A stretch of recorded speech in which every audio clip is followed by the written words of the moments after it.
Until the passage of a bill this past Thursday, Kentucky patients ran the risk of losing prescriptions once their doctors passed away. That concern is now a thing of the past. The new law, introduced as House Bill 501, was sponsored by 94th District State Representative Mitch Whitaker and passed just before the recent legislative session concluded. Previously, there was no guidance in Kentucky law as to what happens to those prescriptions. So let's say you've got a doctor that you're going to and they pass away a day after giving you a prescription.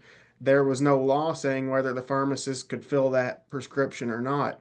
So now they can get the refill prescribed for up to 6 months, and that gives patients enough time to find a new doctor. Norton Eye Center in Pikeville, your local vision experts. Experienced doctors using state-of-the-art technology. Choose from top designer frames from Oakley, Ray-Ban, Nike, and more. We accept Medicaid and Medicare, plus most insurances are accepted. Norton Eye Center in Pikeville, next to Tractor Supply. Whitaker said he first began considering a bill after questions came his way from pharmacies about what to do when physicians passed away. There was a pharmacist that came to me that said that they had this issue and they didn't know what to do. Every time this comes up, it's sort of a question for a lawyer. Every time that a pharmacist gets a prescription like this, they don't know what to do, so they call a lawyer and ask about it. So I found out about the problem from a pharmacist, and the more pharmacists I talked to, the more often I saw this was happening. It seems like one out of every three pharmacists or so that I spoke to had this issue come up in the last couple of years.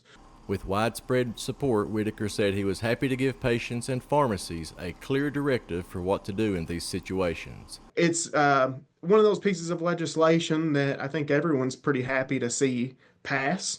And it was still difficult because in a 30-day session, it's difficult to get any piece of legislation passed. You're just up against the clock.